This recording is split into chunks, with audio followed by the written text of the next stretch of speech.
بسم الله الرحمن الرحیم. شروع کوم د الله د لوی نوم نه چې ډېر بخښونکی مهربانه دی. د وای صاحب ثوابي ډېرو ښاغلو ګلالو پښتنو ته د مینې د قدس ډک سلامونه وړاندې کوو چې د نړۍ په کوم ګوټ کې خوشحاله او آباد اوسئ. ټول ناول خو تاسو ته د وړوکي اختر خوشحالۍ ډېره مبارک شه. د اختر دویمه ورځ ده او روژې تېرې شوې، د خیره سختې وي، ډېر ونیسلې کې پادشاه باچا خبره او ډېر ونیسلې، خو دا الله دې بیا توفیق ورکړي چا نه نیسلي وبه یې نیسي. نو موږ راغلي وو د زیدي د ډېر ګران نور محمد بابا چې د ستارو محتاج نه دی، د کیسر خاکي صاحب په جونګړه کې ناست وو. هغوی موږ ته رابطه وکړه چې یاره نور محمد بابا موږ راغوښتلی ډېر په مینه ډېر په خلوص. نو هغوی سره کینو، هغوی سره دوه څلور خبرې به کوو. هغوی ته زه به تاسو ته ووایم چې احمدین طالب تاسو ته به یاد وي، زیده کې ډېر وخت تېر کړی و، ډېره استوګنه یې دلته کړې وه. هغوی د نبي علیه السلام په صلی الله علیه وسلم په هغوی به لږ لیکل کړي وو څه احمدینه مخکې نوره کیسه وایه. هغوی نه نیمګړه پاتې شوې وه، مکمل کړې وه، خو بیا چاته پته نه وه چې یاره دا برابر ده یا برابر نه ده. هغوی نور محمد بابا پرې خبره وکړي، نو هغه دی مکمل کړې ده.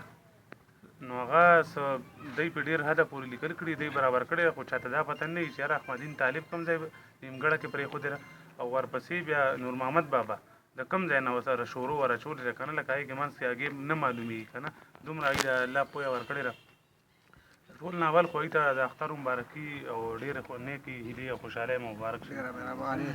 شکریه چې تاسو ټوله تکلیف وکړه راغلی. موږ له پکار وو چې درغلی وی، نه جي خو بس حالات داسې دي چې موږ خو د ګرځېدو نه لږ پاتې شوي یو، او بس تاسو ډېر شکریه. زموږ له طرفه ټول میندې خواو ته دعا سلام او اختر مبارکي وایي. عمر به مو څومره وي نور محمد بابا عمر راته ووایي؟ 78 سال. 78 سال. ښه جي. او چېرته بار مار پکې تېر یې او که نه ټول؟ او سعودي ته دغه ته دوبۍ ته تللی وم، ښه جي. یو 3 کاله مې هلته تېر کړي، ښه جي ښه جي. او نور مې ټول عمر پېښور کې تېر کړی. ښه جي ښه جي. او ادب سره مو څومره وخت وشو چې یاره ادب سره؟ بس دا خو زموږ د شروع نه لکه خاوره کې خلک خبره وه. ښه جي. زموږ په وخت کې په ژوند کې مجلسونه کېده، ښه جي. او ډېر زیات پکې کېده، اوس خو نشته. ښه جي. نو چې کله کیسټ راووتې که نه، بس هغه خبره ختمه شوه. ښه جي. دا سنه 58 خبره ده ښه جي. چې موږ به زموږ په کلي کې یو مجلسي و، خان کاکا، ښه جي. ډېر اوچت مجلسي و، ښه جي. د هغه مقابله کې څوک نه و. ښه جي. نو بس هغه چې به چېرته مجلس کوو که نه، نو زموږ د دې محلې یو کس هم هغه سره و، رباب دی هغه، اعظمګل دا نوم یې. ښه جي. نو بس موږ ته به سوال جواب وکړو، به فلاني ځای ته راځئ، نو کله به ګاډه، کله کاډۍ، کله محفل و. نو بس هغه سره نور موږ ادب په معنا نه پوهېږو، خو دغه وایي چې یاره ادب دغه شی دی چې یو سړی څه زده کړي او په غوږ لاس کړي او قربان او هغه. دا وروسته بیا چې سوچ م کو نو اخر دې حد ته ورسېد چې ادب یو بېل شی دی، دا یو پاټلی ده چې دا ونیسې او هله به ته دې ته راسې. نو بس دا وخت نه بیا دا کوو. د فیسبوک په لاره د وای صاحب ثوابي ډېر ښاغلي پښتانه تاسو دې وخت کې ګوري، د احمدین طالب دا کوم واقعه دې باره کې راته خپله څه ووایي؟ نو احمدین بابا باره کې دا خبره ده جي چې هغه کیسې ډېرې زیاتې ښایسته جوړې کړي دي، او بل پکې معلومات دومره زیات دي چې بعضې خبرې خو داسې دي چې دې علماو د خولې باندې اورېدلې او هغه خپل کتاب کې راوستي دي. نو هغه خو ډېر لوی عالم و. هغه یو کیسه راکړې وه چې شروع شوه د حضرت چهلمسال دید په خوب کې بینې کې رښتینی حال. دا د هغه وخت خبره چې لکه دغه هجرت یې کړو. نو دا کیسه هغه یو ځای ته راوستې ده چې یو 40 کال دا کیسه هغه راوستې وه. نو بیا ورپسې راته نو اخري کې غارسور ته چې دی ننوتل که نه، پیغمبر علیه السلام صدیق صاحب سره، نو دغلته بیا دا کیسه پته شي چې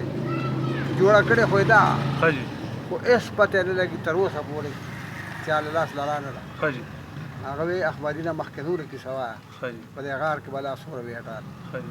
نو بیا نشته. دغه ځای نه بیا تاسو سټارټ دغلته خان کاکا دې خدای وبخي، هغه ډېر زیات د دې دغه مجلسونو شوقین و، یعنې د هغه مجلس په داسې و چې علما به ورته هم پټ ولاړ وو، لکه دغه نو صحیح دی نو هغه ماله یو ورځ ما ته وایي چې یاره دغسې ما دا ډېر ارمان دی چې دا شی پوره شي نو ما یې خان کاکا دا ډېر ګران کار دی وایي چې ولې ما ګران په دی چې دا دیني مسله ده او دا چې اوس د ځانه ته کیسه جوړه کړې نو تا ته پته چې شاعران چې دي کیسه چې وایي نو هغوی خو لړو جوړو ته کوزېږي خېږي دا خو حقیقت خبره ده نو هغه ما له یو کتاب راکړ هغه چې راکړه نو هغې کې دا ټوله کیسه لیکلی نو ما ته یې وایي چې څه وخت دی مدینې منورې ته ورسېدم معاهده وشوه وایي دغه پورې وکړه ما ښه نو هغه بیا هغه راته سر وکېښوده کیسه بیا شروع کوم د پاک حضرت ورسره و ابوبکر نه خصلت پوره 3 ورځې تېره و دغه غار کې عبدالله او امیر قبه یې خدمت نو دا دې نه شروع شوه تاسو برابر کړل نو دا لومبی پړک دغه ما شروع را کړه دغلته نو بیا دویم پړک و د بوډا نه شرسخت خیر الابرار په طرف د احمد ویني ولا لار ورسره زبیر میلاو شو په میرا کې زبیر زون و صدیق صاحب نامدار دا دویم پړک دی بیا دریم دغه دا چې څلور پړکه ده بیا مسله پکې دا پیدا شوه چې دلته خو احمدي نه مخکې نوره کیسه وایه او مخکې چې کیسه بیا شروع کوم نور محمد راغی پکې دا به عجیبه کار چې څوک یې ګوري راوایي یو خوا ته وایي چې دا پکې لا کوم ځای نه راغلی او دا دی پکې کوم ځای نه پرېښودی نو دا بیا ما وروسته ده یو پړک ورسره نور جوړ کړه د هجرت په شپه نبي علیه السلام جبریل علیه السلام پاک نبي ته الله راوړ پیغام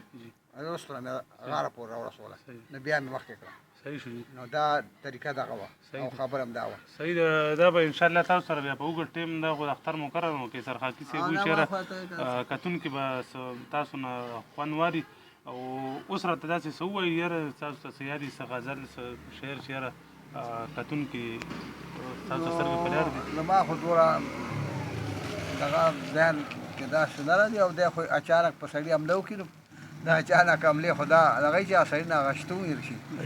که دا مخکې ویلی وی نو موږ بس یاد کړي هسې ما زما وینا داسې زما نه زیاته ده اوس داسې څه یاد شته دي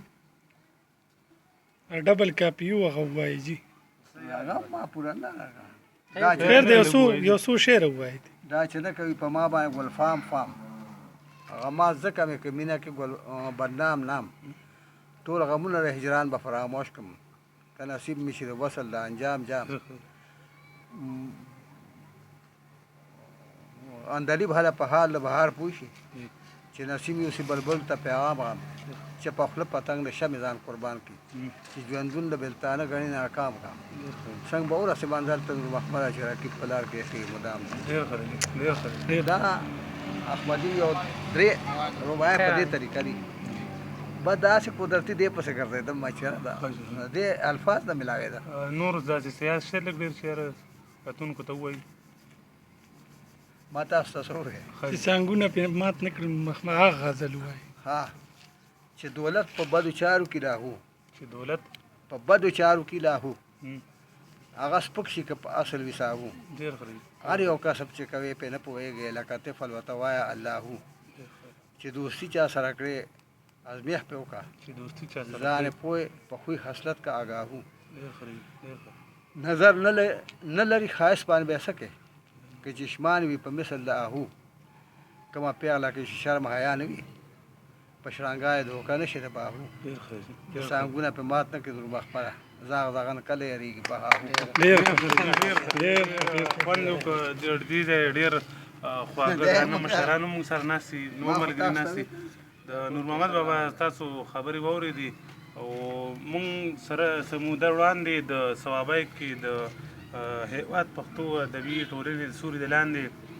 زمونږ د سوات څه ملګري وو چې په سعودي عرب کې هغوی خدمت کوي د پښتو ژبې خدمت کوي رڼا ادبي ټولنه هغوی د ثوابی د تسکین مانیروال صاحب او ښاغلی اکمل لیونی صاحب هغوی دپاره څه نقد انعامونه او ایواډونه هغوی رالیږلي وو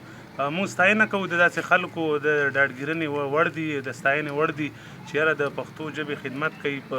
سعودي کې د خولو زلو او د مزدورۍ پیسې راغونډوي او په خپله پښتو په خپل پښتنو باندې دومره مین دي د شاعرانو مشرانو چې د هغوی خیال ساتي د هغوی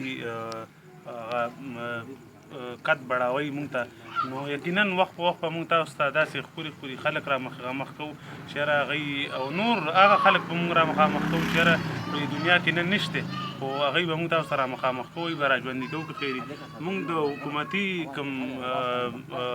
خلک دي کوم ادارې دي هغوی نه مونږ غوښتنه لرو چې یاره تاسو څه معاوضې مخصوص کړې وي د شاعرانو دپاره ډېرو ته میلاو شوي دي ډېرو ته نه دي میلاو شوي د نور محمد بابا کتاب فنشاب دغه برابر دی څه دغه نشته نو مونږ به تاسو ته نه غوښتنه لرو چې یا خو دوی له داسې څه معاوضه مقرر کړي چې هغه دوی ته میلاویږي یا دوی چې کوم لیکل کړي دي دوی سره په دې کې کومک وکړي چې یاره دا کتابونه چاپ شي که نه د حکومت د طرفه دې کې دغه کیدی شي په تو کې بیا د ټولو مسافرو پښتنو ته د نړۍ په ګوټ ګوټ کې چې کوم دی دي ټولو ته د مینې خلوص سلامونه قبول کوي او د اختر خوشحالۍ مبارک شه ډېرې ډېرې په روان وخت کې به یو بل خوندور پروګرام خدمت کې حاضرېږو ستاسو منیب احمد قریشي له د کیسر خاکي سره اجازه غواړم د لوی الله په امان